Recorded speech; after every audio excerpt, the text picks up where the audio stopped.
This is NatSec Matters. I'm host Andrew Shapiro with Beacon Global Strategies. Today, I'm joined by Jeffrey Feltman, the John C. Whitehead Visiting Fellow in International Diplomacy at the Brookings Institution. Previously, Mr. Feltman served as the United Nations Undersecretary General for Political Affairs. Mr. Feltman joins us today for a discussion on recent developments in Syria and their broader geopolitical implications. Stay with us as we speak with Jeffrey Feltman.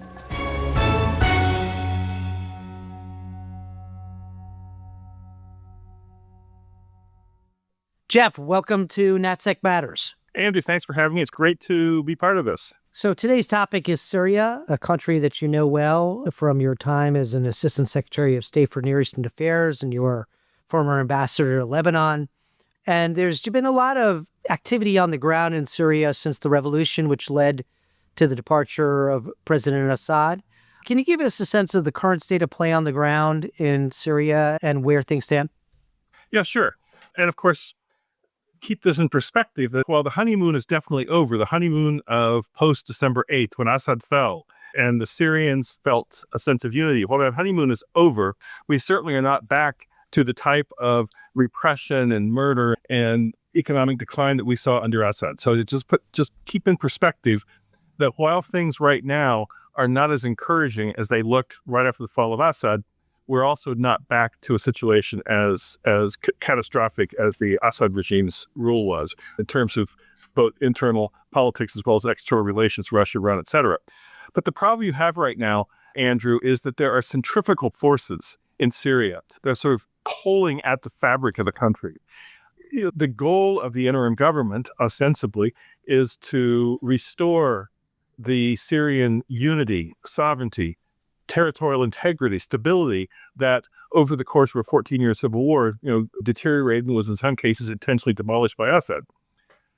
But there's a tension between what the religious ethnic minorities and what the Sunni base that's behind the interim president expects to hear.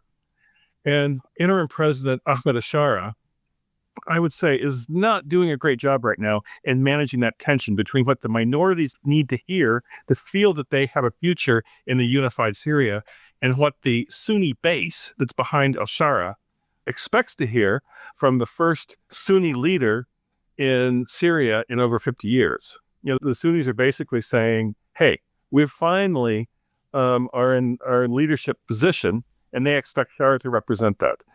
So that's the sort of basic dilemmas. What do the minorities need from a government to feel that they're part of it? And what do the Sunnis need to maintain their support for Shara? And it's not going real well right now. And you mentioned the violence. We've had several waves of violence as well as sort of daily incidents of killings, kidnappings, et cetera. The major ones being the March attacks in the Alawite areas along the coast, Latakia, Tartus, Banias, where there were 1,400 to 1,700 people killed. Then you had the Mar Elias church bombing in June, where 25 Christian Syrians were murdered in a suicide bomb attack. And then, of course, most recently, you have the attack in Suwaida along the Jordanian border, which is a Druze area. You basically had a Bedouin, i.e. Sunni Bedouin versus Druze clash, where, again, some 1,400 people were killed. Plus, you've got ongoing clashes between interim forces and the Kurds in northeast Syria. As I said, you've got some just daily violence and insecurity. So in trying to manage this, Shara seems to be, he has autocratic tendencies clearly, but is trying to manage this by appealing to sort of the Sunni populism. He has set up some committees to look into the coastal violence as well as more recently the Druze violence. He's announced a committee, but there hasn't been at least a public display of accountability for the violence that was inflicted upon the minority populations. The UN Commission of Inquiry on Syria that's existed since the civil war started looked into this, and they said that they determined there was no indication that there was a government policy to go against the minorities, and in fact that there were war crimes committed by both sides in the coastal clashes. There also has not been, again, public accountability. There have been a handful of arrests, but nothing that would look as though the government's taking seriously the attacks on the minorities. And in the meantime, you've got real economic problems. I think that it's fair to say, Andrew, that the expectations that the Syrians had on December 8th when Assad fell would be impossible for any government to meet. The expectations were so high after 14 years of brutal civil war, after more than 50 years of a brutal Assad dictatorship. Expectations soared, and any government was going to have a hard time meeting those expectations. And Shara has done things like he has basically brought Syria out of isolation, the isolation that took place under the Assad regime, particularly in the last 14 years. He has authorized talks with Israel between his foreign minister and the Israeli Minister of Strategic Affairs, Ron Dermer.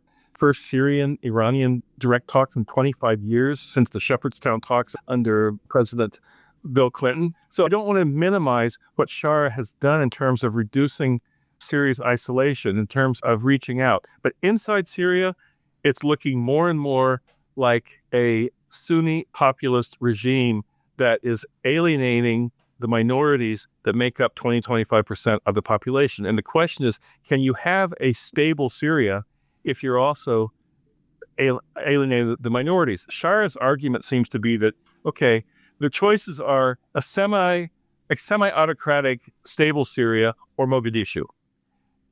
That seems to be the binary choice that he claims is the future for Syria. But in fact, I think it's far more complex like that. You need to have the minorities feel that they're part of this. The minorities need to make sure that they aren't signaling secession, and the Sunni majority needs to signal that they understand that Syria can only be stable, strong, live up to its potential by an inclusive way of governments. There's a key issue that's coming up very soon, which is the selection of a temporary legislature, a temporary parliament that would serve the legislative functions for 3 years, possibly renewal, 3 years until you could have a constitution, then elections for the transition period, and possibly could be renewed. And I'm worried about this, to be honest. The way that the decree that was issued has been set up is that there will be a 210-member legislature, which is somewhat larger than the parliament was under Assad. 70 of those 210 members will be selected directly by Ahmed al-Shara, the interim president. The other 140 will be indirectly elected by local bodies like governors who are appointed by Ahmed Shara and his immediate coterie.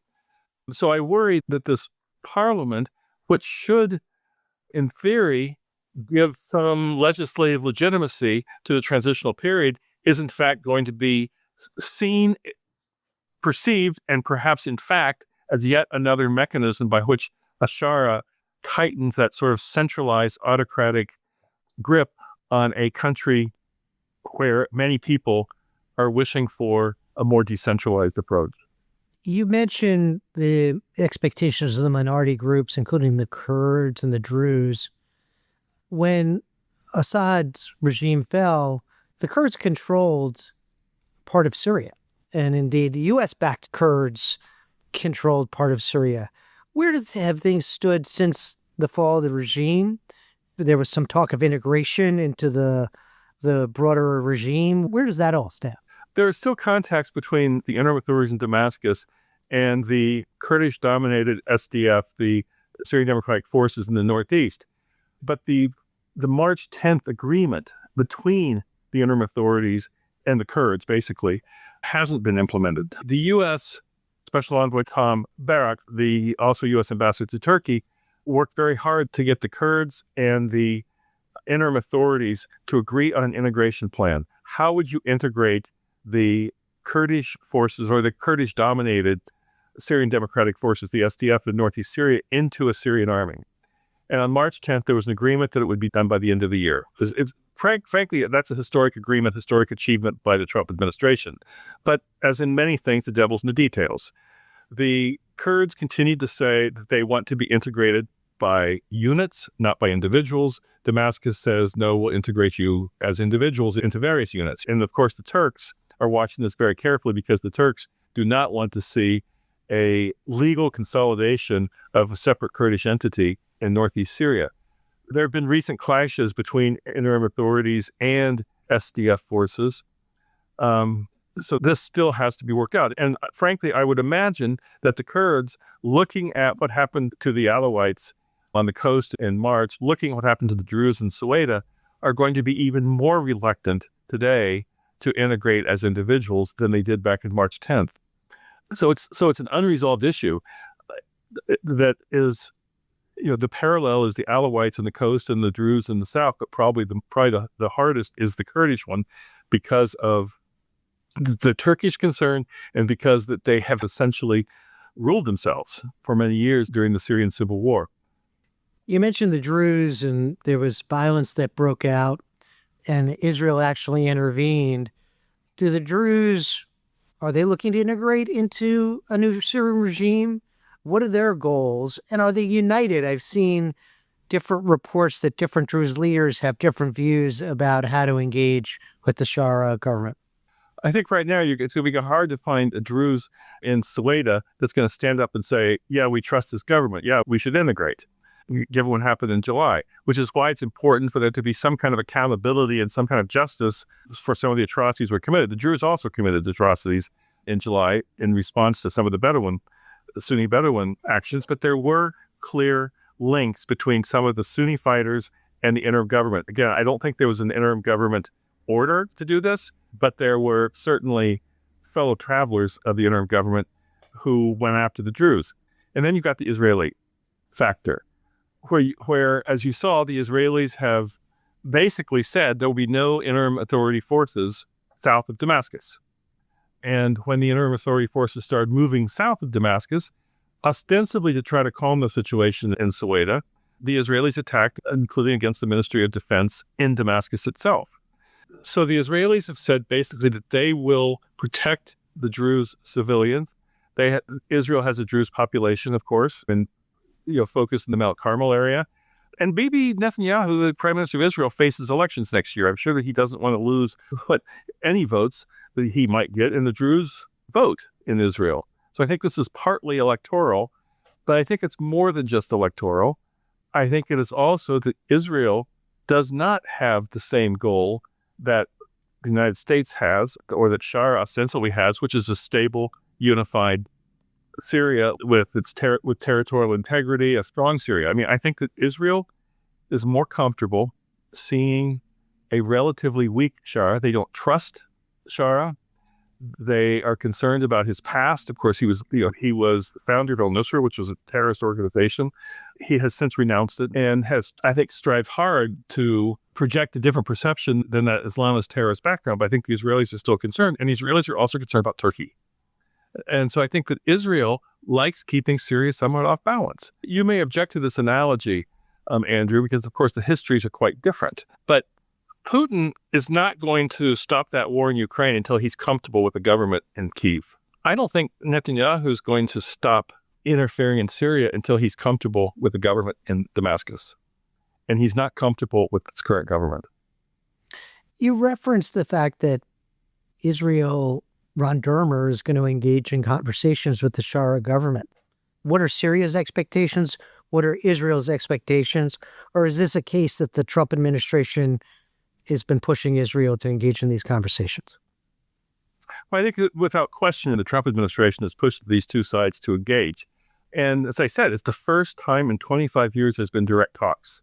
That's quite something. And I think it's also evidence that whatever his faults may be, Shara is not the ideologue that some say he is. The fact that Shara would authorize Shabani to meet with his foreign minister, Asad Shabani, with Ron Dermer in the American presence is I think, a significant sign of a certain pragmatic streak that Shara has, autocratic perhaps, but pragmatic. He probably thinks that by having these direct talks, he can minimize the type of Israeli attacks that Israel has subjected Syria to since the fall of Assad on December 8th. That's probably Shara's goal. The Israeli goal, besides, I think, answering a call from the White House to do this, is that they would be looking for assurances that they could live with this government next door, but they're also looking for some ways to have some kind of recognition of Israel's security interests on the Golan. The Syrians have said, we want to go back to the 1974 disengagement agreement. The 1974 disengagement agreement, and it it basically set up a de facto separation line and neutral zone on the Golan Heights, on Mount Hermon.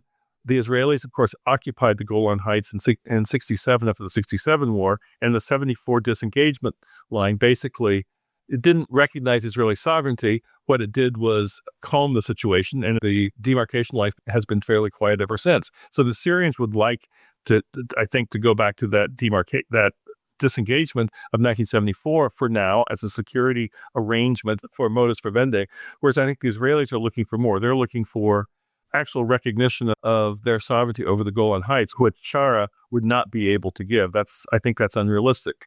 One of President Trump's demands of when he saw Ahmed Shara back on May 13th in Riyadh was join the Abraham Accords. I think that's going to be pretty hard for Shara to do, if not impossible, particularly when the Israelis are occupying territory beyond the disengagement line of 74. But I do think having some kind of understanding on security issues in that area is possible. It was possible under Hafez al-Assad in 74. I think it could be possible again now, but it's going to take American diplomacy to bring it about. We're going to take a quick break, and we'll be right back with more of our discussion with Jeffrey Feltman. Beacon Global Strategies is the premier national security advisory firm. Beacon works side by side with leading companies to help them understand national security policy, geopolitical risk, global technology policy, and federal procurement trends. Beacon's insight gives business leaders the decision advantage. Founded in 2013, Beacon develops and supports the execution of bespoke strategies to mitigate business risk, drive growth, and navigate a complex geopolitical environment.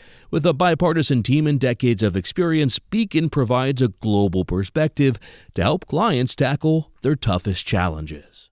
Getting back to the situation on the ground in Syria, to what extent are we seeing renewed insurgent activity by ISIS affiliates? And how does that compare to their operational tempo 2 or 3 years ago? After the fall of Assad on December 8th, the ISIS activities basically stopped for a couple of months. I suppose the ISIS people were watching. What was Shara going to do? How was he going to govern? Here's someone that sort of came from the same Islamist background as they did. How was he going to operate? Well, it didn't last. By February, the ISIS attacks in Syria were at pace with the ISIS attacks in Syria of a year ago. So that did not really change. There have been ongoing security breaches by ISIS. It's one of the issues with the Kurds, because the Kurds, the SDF, the Syrian Democratic Forces, hold a much larger area that is their traditional Kurdish-dominated parts of Syria. And it breeds resentment among Sunni Arabs who resent the fact that the Kurds have basically exercised control over territory that they don't have a democratic majority in. So you've still got ISIS activities. And one of the other of the 5 demands that President Trump gave to Ahmed Shara when he saw him in Riyadh on May 13th was take over the control of those camps. Al-Hul being the most notable one, where there are ISIS fighters and family members. There's been no progress on that yet. That's still under SDF, and there's still U.S. support for that. So one of the 5 demands that Trump gave hasn't yet been fulfilled, and there's not progress toward it.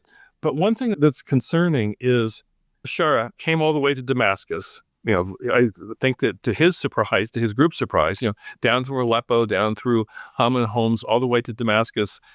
But some of the fighters around him have left, have been disillusioned by the fact that by what outreach he's done to minorities, to others. They talk about he's talking to the devil, meaning the Israelis, but he's not talking to us.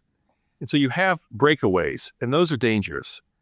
The June 22nd suicide bomb with the church, Mar Elias, in the suburbs of Damascus, 25 Christian Syrians killed, seems to have been done by people who were once part of al-Shara's base up in Idlib when he was running Idlib, who broke away from him. And then there's the foreign fighters problem.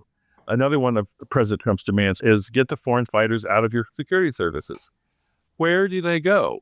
You've got something like 6,000 Uyghurs with their family, 6,000 Uyghurs, including family members.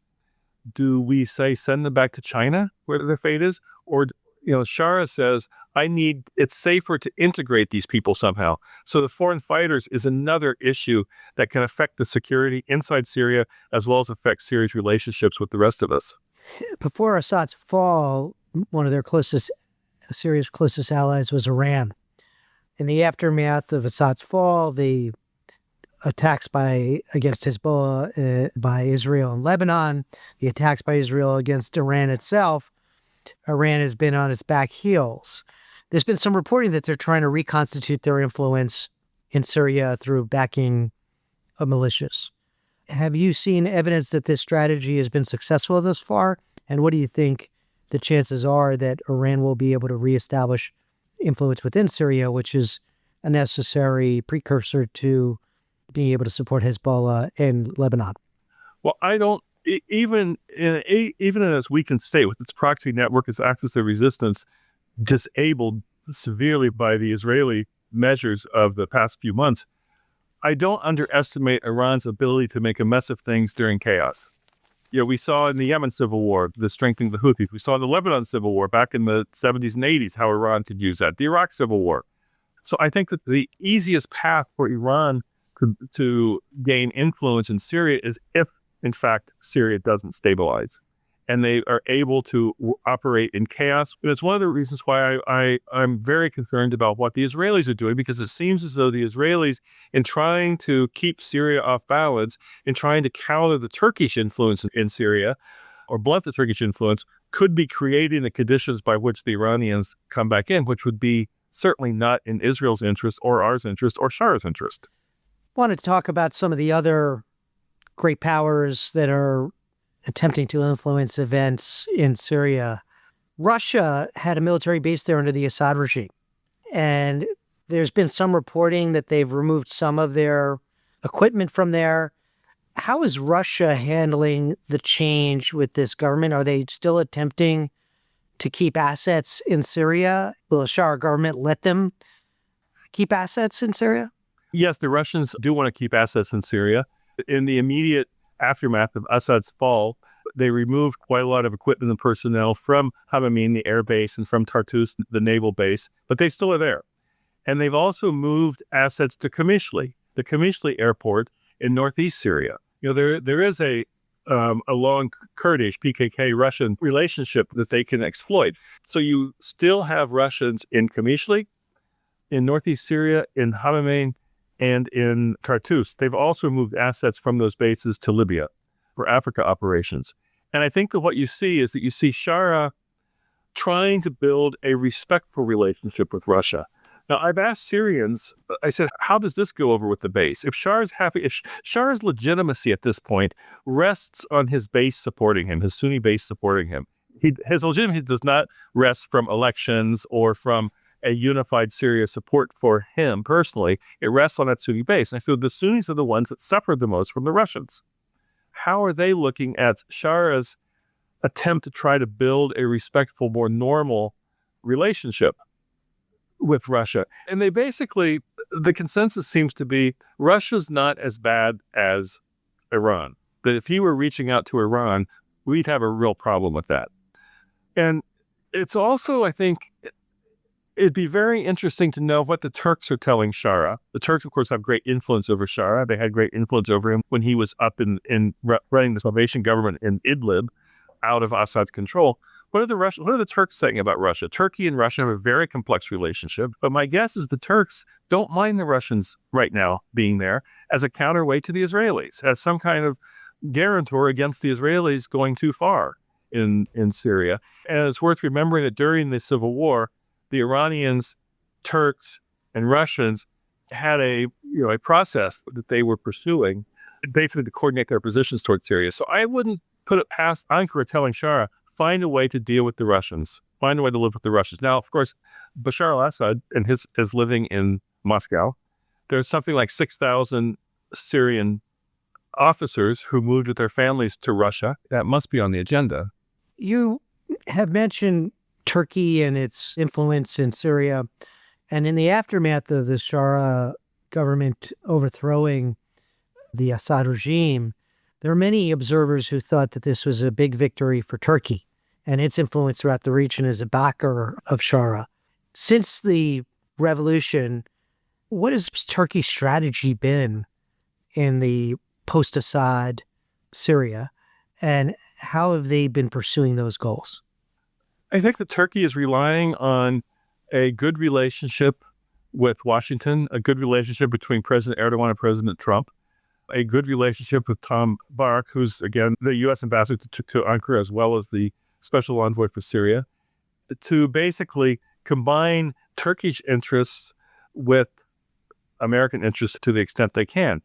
Shara, without question, owes a lot to the Turks for the type of support and protection they gave the Idlib Salvation government. That Turkey was a winner of the fall of Assad and having Shara in Damascus. But I don't think it would be accurate to describe Shara as a Turkish proxy at this point. I think that Shara looks much more to the Gulf for his inspiration and much more to the Gulf for his salvation. I mean, you look at the Syrian economy declined 83% over the course of that 14-year civil war. Last year, 75% of the Syrians needed humanitarian assistance. The U.S. has cut $237 million worth of assistance. That was the number one donor for humanitarian assistance. 2/3 of the electricity grid doesn't work in Syria right now. I mean, you can go on and on the list. Half the country, half the population is displaced. Something like 80-90% live below the poverty line. And it's the Gulf that's going to be able to help him address those issues in a way that would help meet those impossible expectations of Syrian people. It's not going to be Turkey. You mentioned the Gulf and how Shara views the Gulf as his potential salvation. Now, the Gulf obviously refers to different countries there, which have their own competitions. Yes. Whether it be, UAE versus Qatar, Saudi Arabia has its own interests. How is that played out in Syria? How are the different Gulf countries responding to the Syrian revolution, and what are their goals and objectives? And to the extent that they aren't on the same page, how is that impacting the situation in Syria? It's really an interesting question, Andrew. I'm going to jump across the Red Sea for a second. If you look at Sudan, the Arab countries are on opposite sides. You've got Egypt and Saudi Arabia and Qatar backing one side in the Sudanese civil war. You have the UAE all in on the other side of the Sudanese civil war. The Arab countries are basically taking a catastrophic situation and exacerbating it, making it even worse. In Syria, they're pretty much united. That you've got to see Shara succeed, that you don't want to see Syria collapse into chaos, that you need to see a restoration of Syrian unity and stability after the Assad years, and you don't want to run back. And then there's a more parochial interest, which is the Captagon trade.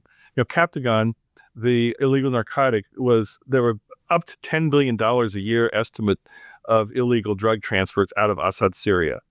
And much of this through Jordan, through Iraq, into Saudi Arabia. And the Saudis and others have basically put a condition on Shara, cracked down on the Captagon trade. And that he is doing. They have an interest in seeing a successful, stable Syria rather than one that's under Iranian hegemony, and a successful Syria that's able to control the Captagon trade. So there's a remarkable unity in terms of the general approach by the Arab Gulf states toward Shara that's surprising given the competition between them that you mentioned, and also given the history of their interventions in the Horn of Africa and Sudan.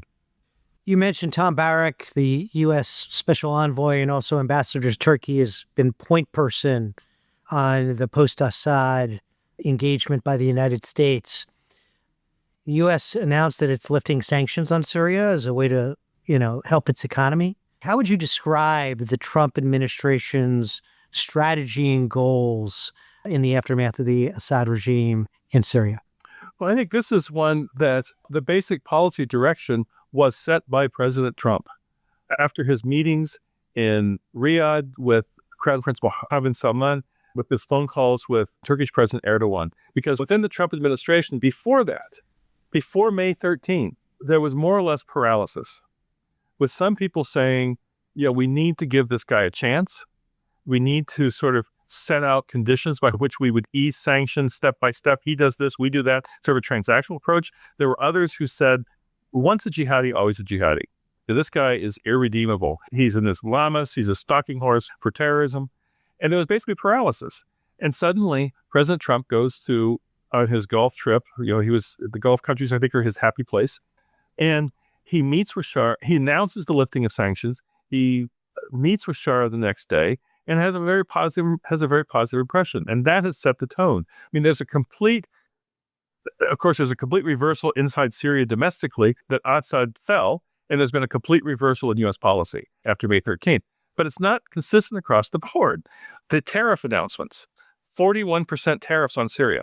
So we're lifting sanctions, but we're also imposing a 41% tariff on Syria, which is not quite India or Brazil, but it's one of the highest in the world. Now, the last year that there were statistics of U.S.-Syria trade was 2023, and there's about $11 million worth of Syrian exports to the United States and 1.3 million or something of U.S. exports to Syria, not including the humanitarian aid that went via UN and other agencies. So by the logic of the Trump administration's tariffs, the U.S. had a huge trade deficit percentage-wise with Syria, but $11 million of exports is not going to save the Syrian economy. But the sanctions lifting is important because it's a signal to other governments that we won't be going after them if they engage with the Syrians. It's what opened the door to some of the Gulf announcements, the $6.4 billion Saudi announcement on working on real estate and infrastructure, the $800 million Emirati commitment to rebuild Tartus port, something like $7 billion of energy projects that Qatar's promised. None of these are realized yet, but they wouldn't have even been initialed had the sanctions been in place. Now, there was an executive order that was recently issued that took away the requirement that exporters get advance permission to send things to Syria. So as a further easing, if you have a purely civilian export to Syria, you don't have to go through the U.S. government to get permission. But the Caesar Act is still in place. The Caesar Act is the act that the Congress passed that put severe sanctions on Syria. The president has the ability to waive it for a 180-day period, which President Trump did. But he's going to have to waive it every 180 days unless you can get Congress to remove the Caesar Act. The problem is that there still is very much a concern in some quarters that these are Islamists and Islamist terrorists, basically, who are running Syria now, and we have to be very careful. So even though President Trump has made the direction clear and has made sure the bureaucracy follows through with things like the executive order that I just mentioned, I don't think that the debate is over about what kind of government is in Syria. And of course, the violence against the minorities and the sort of appeal to a Sunni populist base at odds with the inclusive type of government we need to see in Syria contributes to those that are skeptical. Well, you've painted a dark picture of the situation in Syria in that there's ongoing violence and the government hasn't yet had the political skill to figure out how to bring the violence to a halt. How do you see this playing out in the future? Will pressure from the United States and Gulf states lead to different approach by the current Shah government? Will Iranian mischief, destabilize the government? What's the path for this government to try and make progress? And finally, how much of a support will they be able to maintain from that Sunni population if they aren't able to improve circumstances on the ground, both in terms of violence, but also the economy, which, as you mentioned, was devastated under the Assad regime? All very good questions, Andrew. But let me go back to something I said at the beginning, because if I've painted a bleak picture, it's because I am concerned. I think many people who are observers of Syria are concerned, but it's not the Assad regime. 14 years of civil war where there was something like 177,000, 180,000 people who just simply disappeared into 100 detention facilities, where you had half the population displaced, where you had the estimates are as high as 600, 700,000 people killed. Shah is not jailing people who disagree with him. Shah is not throwing people into torture chambers if they question his government. This is a different government than we've seen in Syria over the past 50-some years. So I'm not without hope, and I think that most observers of Syria are not without hope. We're just very concerned that the centrifugal forces seem to be strengthening, that risk pulling Syria apart. What does Shah have to do to signal to the minorities that he recognizes they're part of Syria and that they will be part of Syria and that this is a strength of Syria. And what did the minorities have to do in response to say, we're not looking for succession. We're not looking to secede from a unified Syria. And we don't have the formula yet for that. Part of this is going to be, I think, part of the answer to the questions you raise is accountability. When you talk about accountability for the crimes of the Assad regime, which is what the Sunni base. And the Sunnis in Syria range from being very conservative and very religious to very secular and business oriented. They're just united in that they want to see a Sunni-dominated government after the years of the Alawite-dominated government. But there's a wide spectrum of the Sunni population. But they would like to see some kind of accountability for their relatives that were killed, tortured, disappeared, for what happened to them during the civil war. And that tends to shine a spotlight on the minorities since there was so much Alawite domination of the security institutions under Bashar and Assad and his father. And Shara has set up a committee of missing persons, a committee of transitional justice. But that risks further alienating some of the minorities if it's seen as being simply an anti-Alawite purge. So could you combine what you need to do in terms of accountability under Assad with what you need to do for accountability for what happened in the coastal areas in March and what happened in Suwaida in July, so that you are seen as having credible justice no matter who the victims are? I mean, right now, everyone in Syria thinks they're a victim. And they're not wrong. The Sunnis see themselves as victims of Assad. The Druze, the Alawites see themselves as a victim of what's happened since Assad.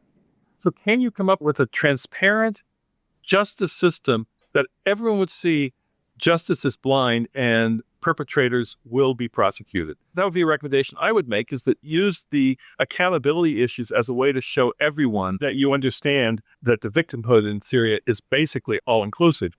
On the economy, it's going to be very hard to rebuild the economy with the speed that the Syrian population expects. But I don't think that the Gulf states and others, Europeans worry about migration, et cetera, Europeans wanting refugees to go home, are going to let the system fall apart over economic issues. Well, you mentioned this idea that you have to create some type of accountability system. Is there anybody who Shara listens to who is proposing something like that? What are the chances that they'll be able to create an accountability system that isn't viewed as, mechanism to attack minorities in Syria? I don't know. It's hard because the circle of people around him may have expanded slightly from what it was initially, but it's still pretty tight. I mean, Shabani, the foreign minister, has been with him in Idlib. Al-Qara, the defense minister, has been with him in Idlib. Those are like the key advisors. Then he has his brother as the secretary of the presidential administration. He has another brother as head of the economic committee looking at the economic stuff. So it's a very tight-knit group. And you understand it intellectually given where he's coming from. He was an underground movement. Then he ran a statelet in Idlib. But it's not going to serve him well in terms of trying to resolve that tension between what the minorities need to hear and what his base expects to hear. I don't think that the UN is the address for that, because I think that he's quite suspicious of outsiders, particularly outsiders who never want to see him in Idlib. The Idlib crowd is what he's relying on for advice as well as his own instincts. So I don't know who at this point will be able to persuade him, but it's not a lost cause. I mean, the fact that he's cracked down the Captagon crate, the fact that he has cracked down against some of the Palestinian rejectionists who were in Damascus. It's not. I don't want to leave the impression that he has completely neglected governance issues that are important domestically or internationally. It's just that those centrifugal forces are getting stronger right now. Last question. Syria's role in the region. On the one hand, Syria, is successful, is reintegrated. They're able to manage these problems. How does that impact the Middle East versus the opposite? They are mired in these disputes. They're unable to come together. What is the impact of that on the region? Well, we've seen what it was like to have Syria in chaos and civil war over the past 14 years. It increased the Iranian influence. It forced millions of people from their homes. potentially destabilizing and stretching social services in Jordan, Lebanon, Turkey, refugee flows to Europe. So we've seen what it's like to have an unsuccessful Syria. And the Gulf countries have seen that. There's an expression in Arabic that Damascus is the beating heart of the Arab world. And I think that Syria's strength is that it can be a bridge between different parts of the region, between Turkey, Israel, and Iraq. And Turkey can be an example of places where you have peaceful coexistence among ethnic and religious groups. But those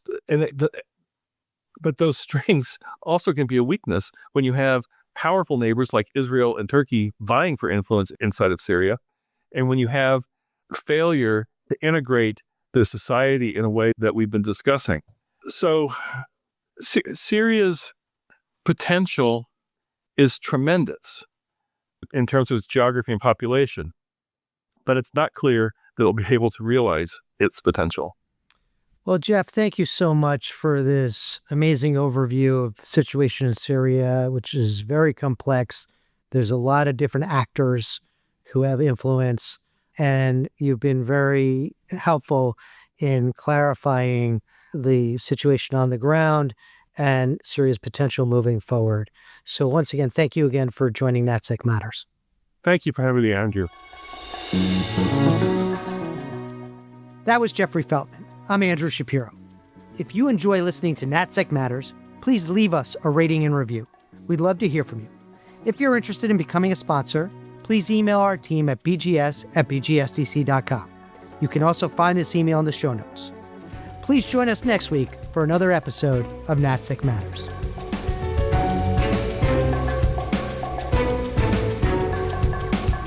NatSec Matters is produced by Steve Dorsey with assistance from Ashley Berry. NatSec Matters is a production of Beacon Global Strategies.